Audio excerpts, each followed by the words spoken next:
사랑하는 성도님들, 안녕하십니까? 오늘 이 시간 여러분의 마음속 가장 깊은 곳에 있는 기도 제목에 대해 이야기하려고 합니다. 새벽에 눈을 뜨면 가장 먼저 떠오르는 얼굴들이 있지 않습니까? 남편의 건강, 아내의 평안, 자녀들의 앞길, 손주들의 미래, 식탁에 앉아 밥을 먹으면서도, 잠자리에 들면서도 끊임없이 가족을 위해 기도하시는 여러분의 모습이 눈에 선합니다. 어느 집 부엌에서나 들려오는 어머니의 한숨 섞인 기도 소리, 새벽 골방에서 자녀의 이름을 부르며 눈물 흘리는 아버지의 모습, 손주 사진을 가슴에 품고 주님께 간구하는 할머니의 떨리는 목소리, 이 모든 것이 바로 우리 믿음의 가족들이 매일 드리는 기도가 아니겠습니까?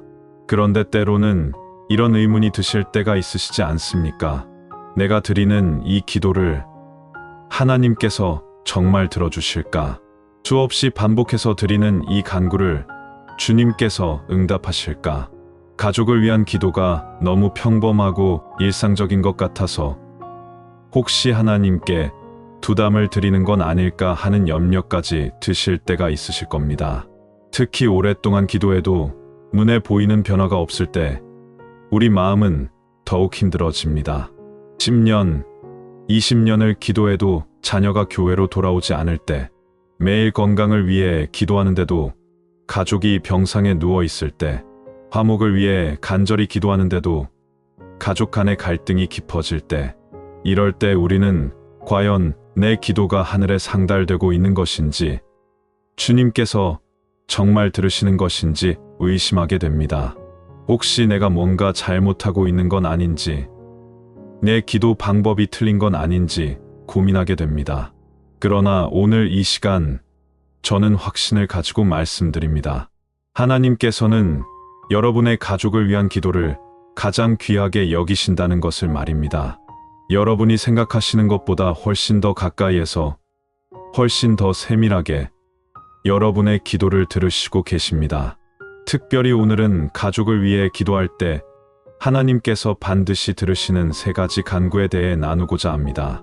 이 세 가지를 알게 되시면 여러분의 기도가 얼마나 하나님의 마음에 합한 것인지 깨닫게 되실 것입니다. 그리고 더욱 담대하게, 더욱 확신을 가지고 사랑하는 가족들을 위해 기도하실 수 있게 되실 것입니다.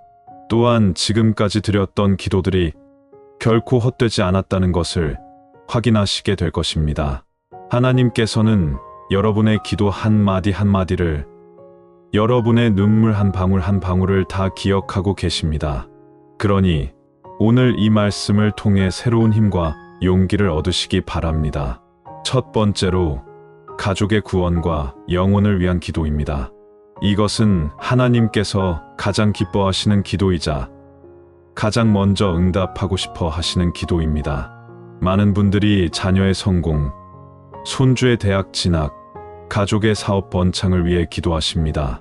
물론 이러한 기도도 중요합니다. 하나님께서는 우리의 모든 기도를 들으십니다. 그러나 하나님께서 가장 먼저 들으시고 가장 간절히 응답하고 싶어 하시는 기도는 바로 영혼 구원에 관한 기도입니다. 왜 그럴까요? 그것은 영혼의 가치가 세상의 모든 것보다 귀하기 때문입니다. 마태복음 16장 26절에서 예수님께서는 이렇게 말씀하셨습니다. 사람이 만일 온 천하를 얻고도 제 목숨을 잃으면 무엇이 유익하리요? 사람이 무엇을 주고 제 목숨과 바꾸겠느냐? 이 말씀은 단순히 개인의 영혼만을 말씀하시는 것이 아닙니다. 우리가 사랑하는 가족들의 영혼이 얼마나 귀한지를 보여주시는 말씀입니다. 온 천하, 즉 이 세상의 모든 재물과 명예와 권력을 다 합친 것보다 한 영혼이 더 귀하다는 말씀입니다. 생각해 보십시오. 우리 자녀가 인류 대학을 나오고 좋은 직장에 취직하고 큰 집에서 살게 되었다 할지라도 그 영혼이 하나님을 모르고 살아간다면 무슨 소용이 있겠습니까?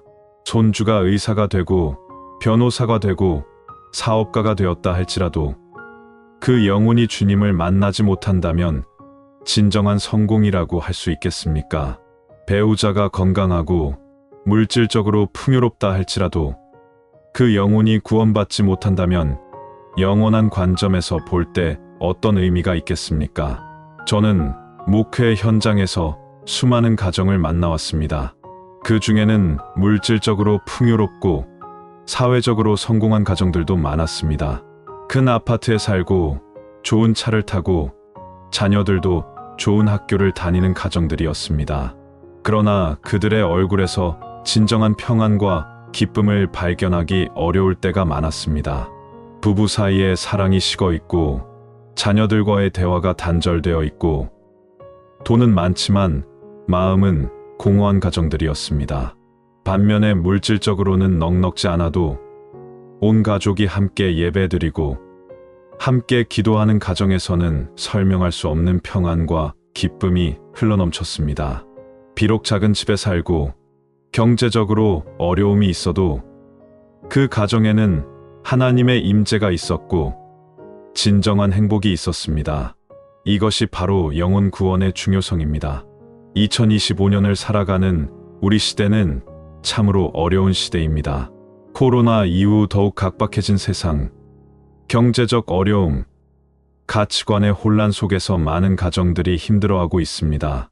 특히 젊은 세대들은 교회를 떠나고 신앙을 저버리는 경우가 많아졌습니다. 최근 통계에 따르면 2030세대의 교회 출석률이 급격히 감소하고 있다고 합니다. 어렸을 때는 부모님 손에 이끌려 교회에 다니던 자녀들이 대학에 가고 직장에 다니면서 교회를 떠나는 경우가 너무나 많습니다. 세상에 유혹이 많고 물질만능주의가 팽배하고 상대주의적 가치관이 널리 퍼진 이 시대의 신앙을 지키기가 참으로 어려워졌습니다. 이런 시대의 부모로서 조부모로서 느끼는 영적 고통이 얼마나 크십니까? 주일마다 혼자 교회에 나오시면서 빈자리를 바라보며 눈물 흘리시는 분들이 많으실 것입니다. 명절에 온 가족이 모여도 식사 기도조차 드리지 못하는 상황에 마음 아파하시는 분들도 계실 것입니다. 손주들이 교회 이야기만 나오면 귀를 막는 모습을 보면서 가슴이 미어지는 분들도 계실 것입니다. 그래서 더욱 절실하게 가족의 구원을 위해 기도하게 됩니다. 그런데 여기서 중요한 것은 이러한 기도가 단순히 우리의 소원만이 아니라는 점입니다. 이것은 하나님 자신의 가장 큰 소원이기도 합니다. 디모데전서 2장 3절에서 4절은 이렇게 말씀합니다. 이것이 우리 구주 하나님 앞에 선하고 받으실 만한 것이니 하나님은 모든 사람이 구원을 받으며 진리를 아는 데에 이르기를 원하시느니라. 이 말씀을 주목해 보십시오. 하나님께서는 모든 사람이 구원받기를 원하신다고 명확하게 말씀하고 계십니다. 모든 사람이라는 말 속에는 당연히 우리 가족도 포함되어 있습니다. 우리 배우자도, 우리 자녀도, 우리 손주도, 우리 형제자매도 모두 포함되어 있습니다. 그렇다면 우리가 가족의 구원을 위해 기도할 때 그것은 하나님의 뜻과 완전히 일치하는 기도가 됩니다. 하나님께서 원하시는 것을 우리도 원하고 있는 것입니다. 그러므로 이 기도는 반드시 응답될 수밖에 없습니다. 다만 그 시기와 방법은 하나님께 달려 있을 뿐입니다. 베드로후서 3장 9절은 이렇게 말씀합니다. 주의 약속은 어떤 이들이 더디다고 생각하는 것 같이 더딘 것이 아니라 오직 주께서는 너희를 대하여 오래 참으사 아무도 멸망하지 아니하고 다 회개하기에 이르기를 원하시느니라. 보십시오. 하나님께서는 아무도 멸망하지 않기를 원하십니다. 모든 사람이 회개하고 구원받기를 원하십니다. 그렇다면 우리 가족은 얼마나 더 간절히 구원받기를 원하시겠습니까? 여러분이 아직 믿지 않는 자녀를 위해 기도할 때 하나님께서는 그 기도를 들으시면서 기뻐하십니다. 왜냐하면 그것이 바로 하나님 자신의 마음이기 때문입니다. 여러분이 교회를 떠난 손주를 위해 눈물로 기도할 때 하나님께서는 그 눈물 한 방울 한 방울을 다 기억하십니다. 왜냐하면 하나님께서도 그 영혼을 사랑하시기 때문입니다. 여러분이 불신자인 배우자를 위해 매일 새벽마다 간구할 때 하나님께서는 그 기도를 가장 우선적으로 들으십니다. 왜냐하면 그것이 하나님의 가장 큰 관심사이기 때문입니다. 제가 아는 한 권사님의 이야기를 나누고 싶습니다. 그분은 30년 동안 아들의 구원을 위해 기도하셨습니다. 아들은 젊은 시절부터 교회를 거부했고 세상적인 삶을 살았습니다. 대학 시절에는 학생운동에 빠져 있었고 사회에 나와서는 돈 버는 것에만 집중했습니다. 결혼도 했지만 아내와의 관계도 좋지 않았고 결국 이혼까지 하게 되었습니다. 사업도 했다가 실패하고 빚에 쪼들리며 방황의 세월을 보냈습니다. 그러나 어머니는 포기하지 않고 매일 새벽마다 아들의 이름을 부르며 기도했습니다. 새벽 3시면 어김없이 일어나 골방에서 아들을 위해 기도했습니다. 때로는 너무 힘들어서 주저앉아 울기도 했지만 다시 일어나 기도했습니다. 주변 사람들은 이제 포기하라고 30년이나 기도했으면 됐다고 말했습니다. 심지어 같은 교회 성도들도 혹시 하나님의 뜻이 아닌 것 같다고 위로 아닌 위로를 하기도 했습니다. 그러나 권사님은 포기하지 않았습니다. 하나님께서 자기 아들의 구원을 원하신다는 확신이 있었기 때문입니다. 그리고 30년이 지난 어느 날 그 아들이 교회에 나타났습니다. 너덜너덜한 옷을 입고 초췌한 얼굴로 어머니를 찾아왔습니다. 인생의 밑바닥까지 내려갔다가 더 이상 갈 곳이 없어서 하나님을 찾게 된 것입니다. 그날 어머니와 아들은 함께 울면서 기도했습니다. 그리고 아들은 그날 예수님을 영접했습니다.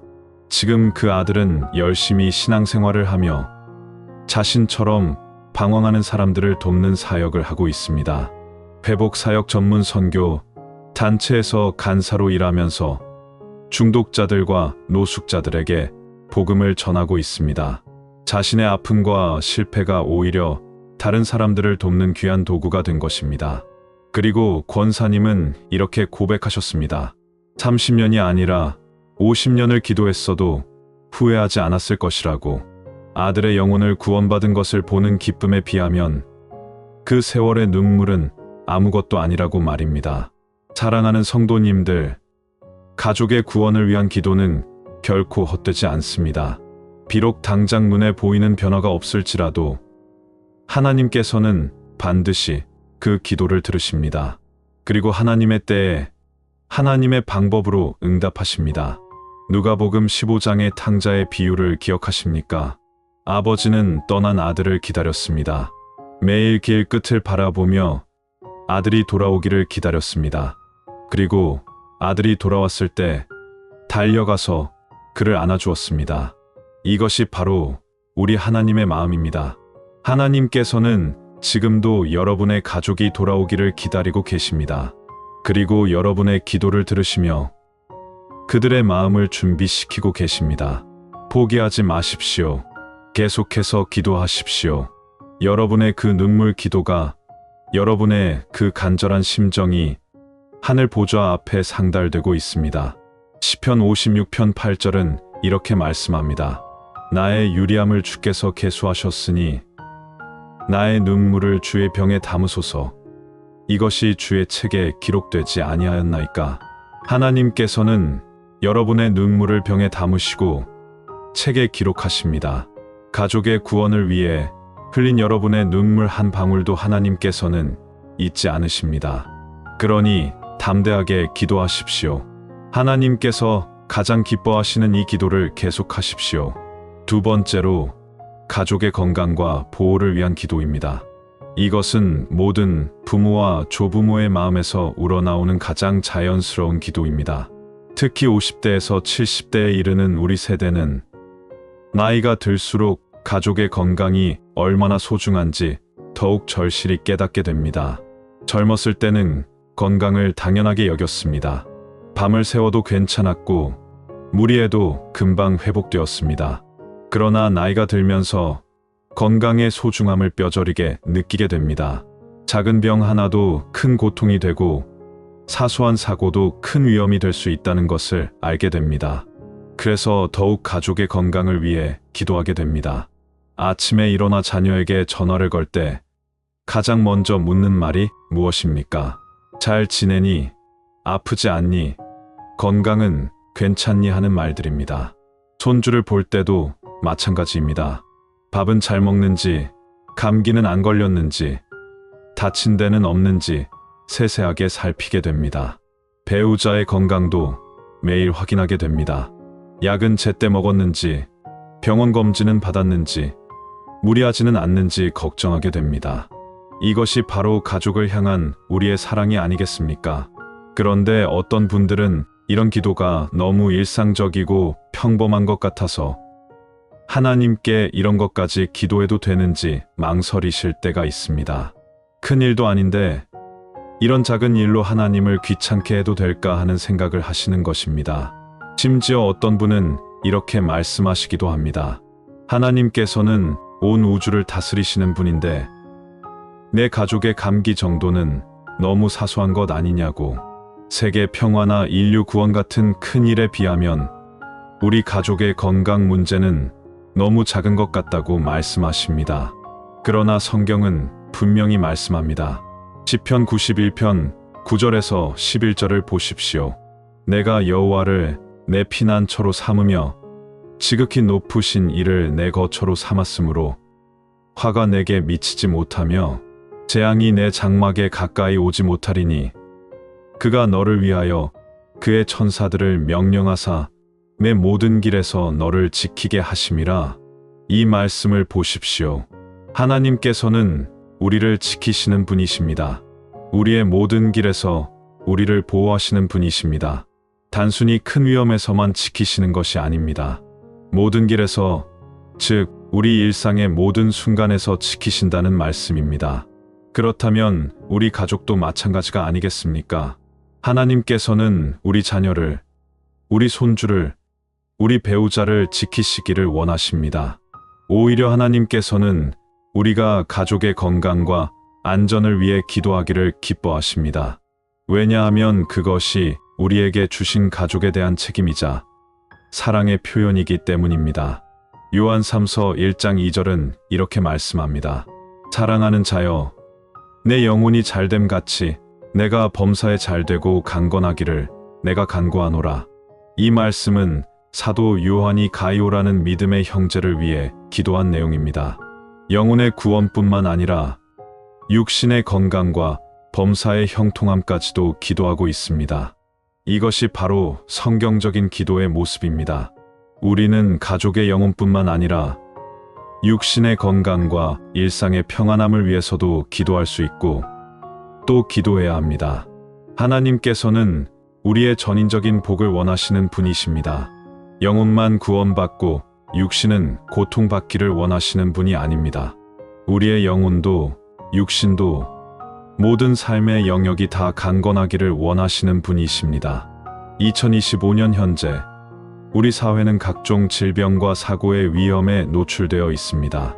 새로운 바이러스의 등장, 교통사고의 위험, 산업재해, 정신적 스트레스로 인한 우울증과 번아웃, 환경오염으로 인한 각종 질병, 가공식품으로 인한 건강 문제, 스마트폰 중독으로 인한 신체적, 정신적 문제들, 특히 젊은 세대들은 과도한 업무와 경쟁 속에서 몸과 마음이 지쳐가고 있습니다.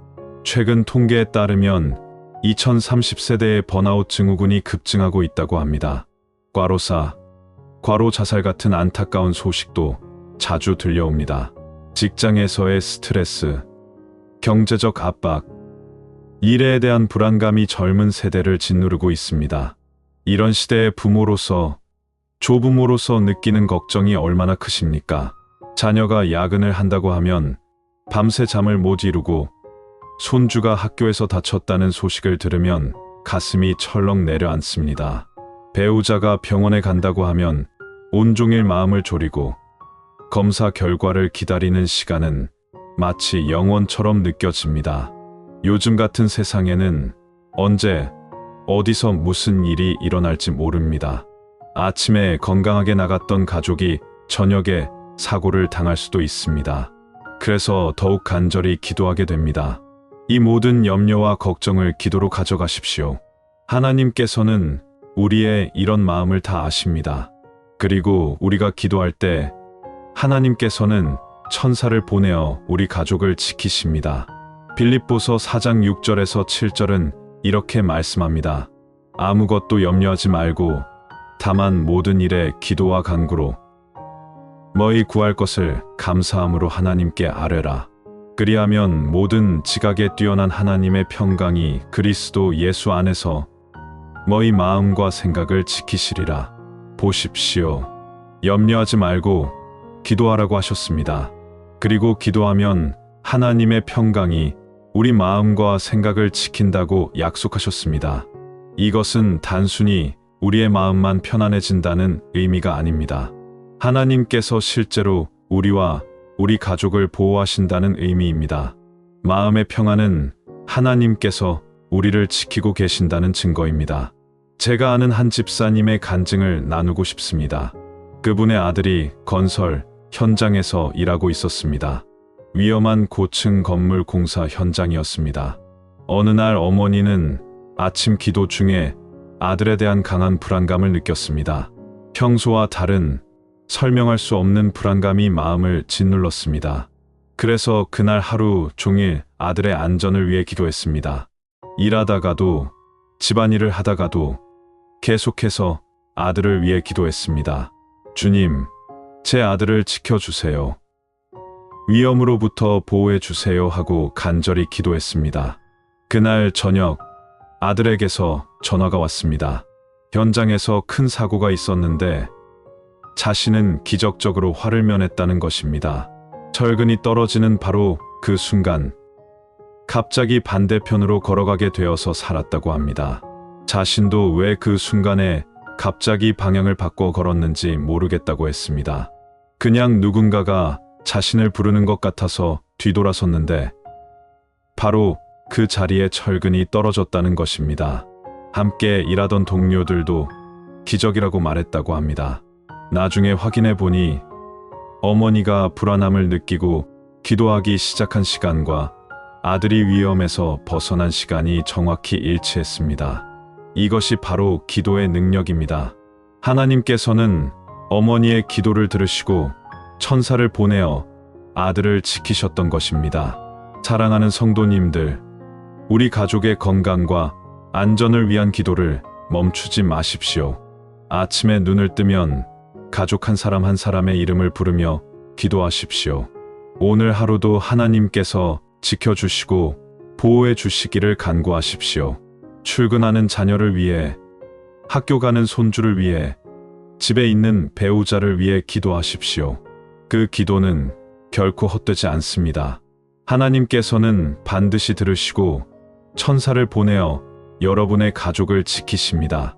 시편 121편 7절에서 8절은 이렇게 말씀합니다. 여호와께서 너를 지켜 모든 환난을 면하게 하시며 또 내 영혼을 지키시리로다. 여호와께서 너의 출입을 지금부터 영원까지 지키시리로다. 보십시오. 하나님께서는 우리의 출입을, 우리의 모든 길을 지키십니다. 지금부터 영원까지 지키신다고 약속하셨습니다. 이 약속은 우리 가족에게도 동일하게 적용됩니다. 때로는 눈에 보이지 않을 수도 있습니다. 우리는 알지 못하지만 하나님께서는 보이지 않는 곳에서 수많은 위험으로부터 우리 가족을 지키고 계십니다. 교통사고가 날 뻔했지만 피하게 하시고, 큰 병에 걸릴 뻔했지만 막아주시고, 위험한 상황에 처할 뻔했지만 건져주십니다. 우리가 모르는 사이에 하나님께서는 수없이 많은 위험으로부터 우리 가족을 지켜주고 계십니다. 그리고 그것은 바로 우리의 기도 때문입니다. 여러분이 드리는 그 짧은 기도, 그 간단한 간구가 여러분의 가족을 지키는 강력한 보호막이 되고 있습니다. 계속해서 기도하십시오. 그 기도가 여러분 가족을 에워싸는 보호막이 될 것입니다. 하나님의 천사들이 여러분의 가족을 지키기 위해 진을 치고 있습니다. 세 번째로, 가족의 관계 회복과 화목을 위한 기도입니다. 이것은 현대 사회에서 가장 절실하면서도 가장 어려운 기도 제목 중 하나입니다. 물질적으로는 풍요로워졌지만 가족 간의 관계는 오히려 멀어지고 있는 것이 오늘날의 현실이 아닙니까? 같은 집에 살면서도 서로 대화가 없고 명절에만 만나는 가족들, 심지어는 몇 년째 연락도 하지 않고 지내는 형제자매들도 있습니다. 부모와 자식 간에도, 형제자매 간에도, 부부 사이에도 갈등과 오해가 쌓여 있습니다. 특히 우리 세대는 이런 가족 관계의 어려움을 더욱 절실하게 느낍니다. 자녀들은 바쁘다는 이유로 자주 찾아오지 않고 손주들은 스마트폰만 들여다보며 대화를 나누려 하지 않습니다. 명절에 온 가족이 모여도 예전 같은 따뜻함이 느껴지지 않을 때가 많습니다. 각자 스마트폰만 보고 간단히 인사만 나누고 형식적인 대화만 오갈 뿐입니다. 옛날에는 명절이 그렇게 기다려졌는데 요즘은 명절이 오히려 부담스럽게 느껴질 때가 있습니다.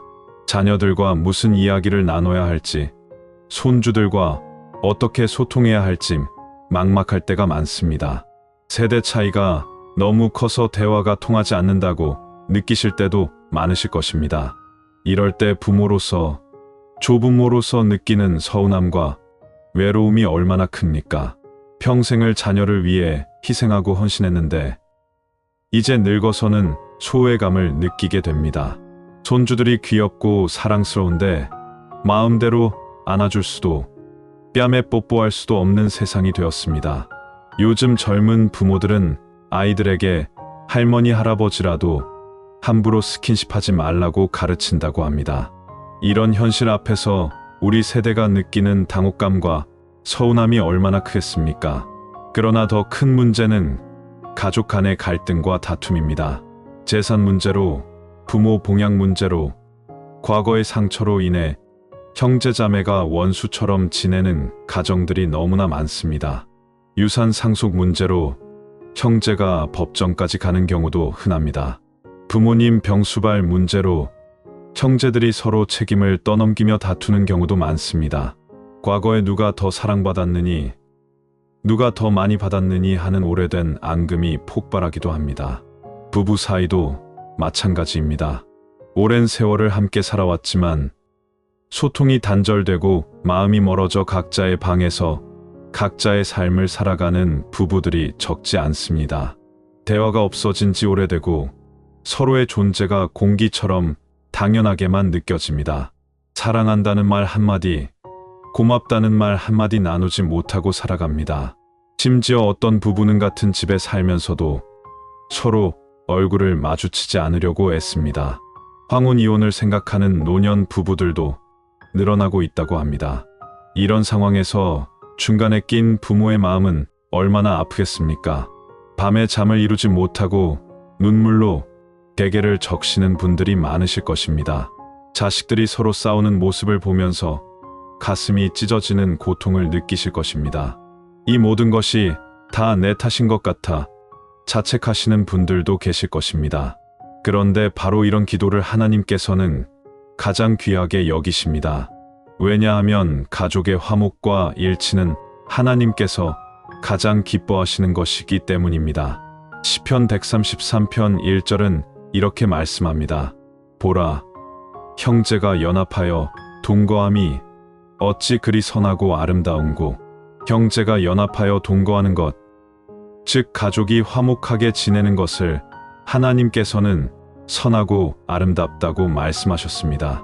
단순히 좋다는 것이 아니라 선하고 아름답다고 표현하셨습니다. 이것은 가족의 화목이 하나님의 마음에 얼마나 소중한지를 보여줍니다. 하나님께서 보시기에 가족이 화목하게 지내는 것은 아름다운 광경입니다. 또한 마태복음 5장 9절에서 예수님께서는 이렇게 말씀하셨습니다.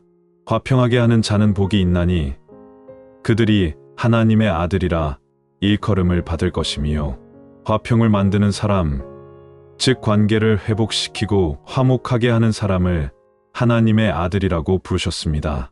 이것은 대단히 높은 칭호입니다. 하나님의 아들이라는 것은 하나님의 성품을 닮았다는 의미입니다. 그렇다면 가족의 화목을 위해 기도하는 것은 얼마나 하나님께 기쁨이 되겠습니까? 여러분이 멀어진 가족 관계를 위해 기도할 때 하나님께서는 그 기도를 들으시고 기뻐하십니다.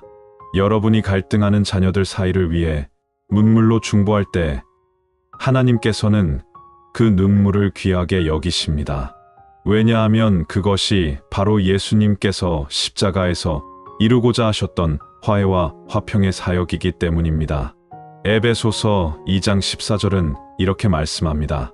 그는 우리의 화평이신지라 둘로 하나를 만드사 원수된 것 곧 중간에 막힌 담을 자기 육체로 허시고 예수님께서는 원수된 것을 화평케 하시고 막힌 담을 허시는 분이십니다. 이것은 단순히 우리와 하나님 사이의 관계만을 말씀하시는 것이 아닙니다. 사람과 사람 사이, 특히 가족 사이에 막힌 담도 허시는 분이십니다.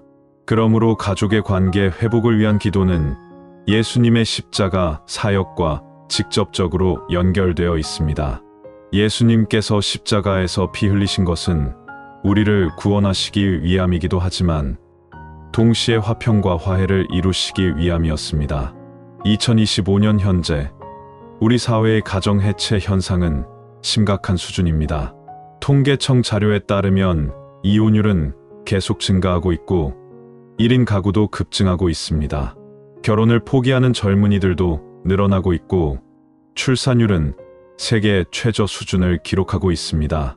가족이 함께 식사하는 횟수도 점점 줄어들고 있으며 명절에도 각자의 일정으로 모이지 않는 가정들이 많아졌습니다. 가족이라는 개념 자체가 흔들리고 있는 시대입니다. 개인주의가 팽배하고 자기 중심적 사고가 지배하는 사회에서 가족의 가치는 점점 약해지고 있습니다. 이런 시대에 가족의 화목을 위해 기도하는 것은 더욱 중요해졌습니다. 제가 목회하면서 경험한 한 가정의 이야기를 나누고 싶습니다. 한 어머니가 계셨는데 두 아들이 재산 문제로 10년 넘게 서로 말도 하지 않고 지냈습니다. 아버지가 돌아가시면서 유산을 남기셨는데 그 분배 과정에서 불만이 생긴 것입니다. 형은 아버지가 자신을 차별했다고 생각했고 동생은 형이 너무 욕심이 많다고 생각했습니다. 처음에는 작은 오해였지만 시간이 지나면서 점점 커졌습니다. 서로 만나지도 않고 전화도 하지 않았습니다. 명절에도 따로 어머니를 찾아왔고 서로 마주치지 않으려고 시간을 조율했습니다. 어머니는 그 사이에서 매일 눈물로 기도했습니다. 두 아들이 화해하게 해달라고, 다시 형제의 정을 회복하게 해달라고 간절히 기도했습니다. 한쪽에서는 형을 위해 기도하고 다른 한쪽에서는 동생을 위해 기도했습니다. 두 아들의 마음이 녹기를, 서로 용서하기를, 다시 예전처럼 가까워지기를 기도했습니다. 10년이라는 긴 세월 동안 어머니는 포기하지 않고 기도했습니다. 주변 사람들은 이제 포기하라고, 너무 오래되어서 회복이 불가능할 것 같다고 말했습니다. 그러나 어머니는 포기하지 않았습니다. 그리고 어느 날 어머니가 큰 병에 걸리셨습니다. 암 진단을 받으셨고 병원에 입원하셨습니다. 병원에서 두 아들이 오랜만에 마주쳤습니다. 처음에는 서로 눈도 마주치지 않았습니다. 어색한 침묵이 흘렀고 냉랭한 분위기가 이어졌습니다. 그러나 어머니의 병상 앞에서 어머니가 그동안 얼마나 고통스러워하셨는지를 알게 되면서 두 아들의 마음이 녹기 시작했습니다. 어머니가 10년 동안 두 아들 때문에 얼마나 많이 우셨는지, 얼마나 많이 기도하셨는지를 알게 되었습니다. 어머니의 기도 노트를 발견한 것도 큰 계기가 되었습니다. 매일매일 두 아들의 이름을 부르며 화해를 위해 기도하신 내용이 빼곡히 적혀 있었습니다. 때로는 눈물 자국으로 글씨가 번진 곳도 있었습니다. 그 기도 노트를 보면서 두 아들은 눈물을 흘렸고 마침내 서로 용서하고 화해했습니다. 병실에서 두 형제는 껴안고 울었습니다. 그동안 쌓였던 모든 앙금이 눈물과 함께 씻겨 내려갔습니다. 지금은 두 가정이 자주 만나며 예전보다 더 가까운 관계를 유지하고 있습니다. 그리고 놀랍게도 어머니의 병도 기적적으로 회복되었습니다. 의사들도 설명할 수 없는 회복이었다고 합니다. 어머니는 이렇게 고백하셨습니다. 병도 고쳐주셨지만 그보다 더 큰 기쁨은 두 아들이 화해한 것이라고, 이제는 병이 재발해도 후회가 없을 것 같다고 말씀하셨습니다. 사랑하는 성도님들, 가족의 관계 회복을 위한 기도를 포기하지 마십시오. 비록 지금은 아무런 변화가 보이지 않을지라도 하나님께서는 여러분의 기도를 들으십니다. 하나님께서는 막힌 담을 허시고 굳어진 마음을 녹이시는 분이십니다. 여러분이 할 수 없는 일을 하나님께서 하실 수 있습니다. 잠언 21장 1절은 이렇게 말씀합니다. 왕의 마음이 여호와의 손에 있음이 마치 봇물과 같아서 그가 임의로 인도하시느니라. 왕의 마음도 하나님께서 인도하신다면 우리 가족의 마음도 하나님께서 인도하실 수 있지 않겠습니까? 아무리 굳어진 마음이라도, 아무리 깊은 상처라도 하나님께서는 치유하실 수 있습니다. 계속해서 기도하십시오. 갈등하는 가족을 위해, 멀어진 관계를 위해, 끊어진 소통을 위해 기도하십시오. 그리고 기도와 함께 여러분 자신이 먼저 화평케 하는 자가 되십시오. 먼저 용서하고, 먼저 손을 내밀고, 먼저 전화를 걸고, 먼저 방문하십시오. 상대방이 변하기를 기다리지 마시고 내가 먼저 변화되기를 기도하십시오. 내가 먼저 이해하고, 내가 먼저 양보하고, 내가 먼저 사랑하십시오. 기도와 행동이 함께할 때 하나님께서는 놀라운 일을 행하십니다. 때로는 오랜 시간이 걸릴 수도 있습니다. 그러나 포기하지 마십시오. 하나님의 때에 하나님의 방법으로 반드시 응답하십니다. 고린도전서 13장 8절은 이렇게 말씀합니다. 사랑은 언제까지나 떨어지지 아니하되 사랑은 결코 실패하지 않습니다. 여러분이 가족을 향해 품고 있는 그 사랑, 그 간절함이 결코 헛되지 않을 것입니다. 계속해서 기도하십시오. 여러분의 기도가 헛되지 않습니다. 하나님께서는 반드시 응답하실 것입니다. 사랑하는 믿음의 가족 여러분, 오늘 우리는 가족을 위해 기도할 때 하나님께서 들으시는 세 가지 간구에 대해 함께 나누었습니다. 이제 이 시간을 정리하면서 다시 한번 마음에 새기시기 바랍니다. 첫째는 가족의 구원과 영혼을 위한 기도였습니다. 이것은 하나님께서 가장 기뻐하시는 기도이며 가장 먼저 응답하고 싶어 하시는 기도입니다. 온 천하보다 귀한 영혼, 그 영혼이 바로 우리 가족의 영혼입니다. 아직 믿지 않는 가족을 위해, 교회를 떠난 자녀를 위해, 방황하는 손주를 위해 계속해서 기도하십시오. 30년을 기도했어도, 40년을 기도했어도 포기하지 마십시오. 하나님께서는 그들의 구원을 여러분보다 더 간절히 원하십니다. 하나님께서는 한 영혼도 잃기를 원하지 않으십니다. 여러분의 눈물 기도를 하나님께서는 병에 담으시고 책에 기록하고 계십니다. 그 기도는 결코 헛되지 않을 것입니다. 둘째는 가족의 건강과 보호를 위한 기도였습니다. 이것은 가장 자연스럽고 일상적인 기도이지만 하나님께서는 이 기도를 결코 사소하게 여기지 않으십니다. 오히려 우리 가족을 지키시고 보호하시기를 기뻐하십니다. 매일 아침 가족의 이름을 부르며 하나님의 보호하심을 간구하십시오. 출근하는 자녀를 위해, 학교 가는 손주를 위해, 집에 있는 배우자를 위해 기도하십시오. 하나님께서는 천사를 보내어 여러분의 가족을 지키십니다. 우리가 보지 못하는 곳에서, 우리가 알지 못하는 순간에 수많은 위험으로부터 보호하고 계십니다. 여러분의 기도가 가족을 에워싸는 보호막이 되고 있습니다. 셋째는 가족의 관계 회복과 화목을 위한 기도였습니다. 이것은 현대 사회에서 가장 절실한 기도 제목 중 하나입니다. 가족 간의 갈등, 소통의 단절, 멀어진 관계를 위해 기도하십시오. 하나님께서는 막힌 담을 허시고 관계를 회복시키시는 분이십니다. 비록 10년, 20년의 세월이 흘렀어도 하나님께서는 한순간에 모든 것을 회복시키실 수 있습니다. 기도와 함께 여러분 자신이 먼저 화평케 하는 자가 되십시오. 먼저 용서하고, 먼저 사랑하고, 먼저 손을 내미십시오. 이 세 가지 기도는 모두 하나님의 마음과 일치하는 기도입니다. 그러므로 담대하게 확신을 가지고 기도하십시오. 여러분의 기도는 결코 헛되지 않습니다. 하나님께서는 반드시 들으시고 반드시 응답하십니다. 비록 응답이 지연되는 것처럼 보일지라도 하나님의 때에 가장 좋은 방법으로 응답하실 것입니다. 때로는 우리가 원하는 방법과 다를 수도 있습니다. 그러나 하나님의 방법이 우리의 방법보다 훨씬 더 좋고 훨씬 더 완전합니다. 그러니 하나님을 신뢰하고 하나님의 때를 기다리십시오. 오늘 이 시간 이후로 여러분의 가족을 위한 기도가 더욱 담대해지고 확신에 차게 되기를 바랍니다. 그리고 하나님께서 여러분의 가족에게 구원의 은혜를, 건강의 축복을, 관계 회복의 기적을 허락하시기를 간절히 기도합니다. 여러분의 가정에 하나님의 사랑이 충만하기를 기도합니다. 여러분의 가정에 하나님의 평강이 넘치기를 기도합니다. 여러분의 가정에 하나님의 임재가 가득하기를 기도합니다. 오늘 말씀이 여러분의 마음의 위로가 되고 힘이 되었다면 좋아요 버튼을 눌러주시고 댓글로 여러분의 기도 제목을 나누어 주십시오.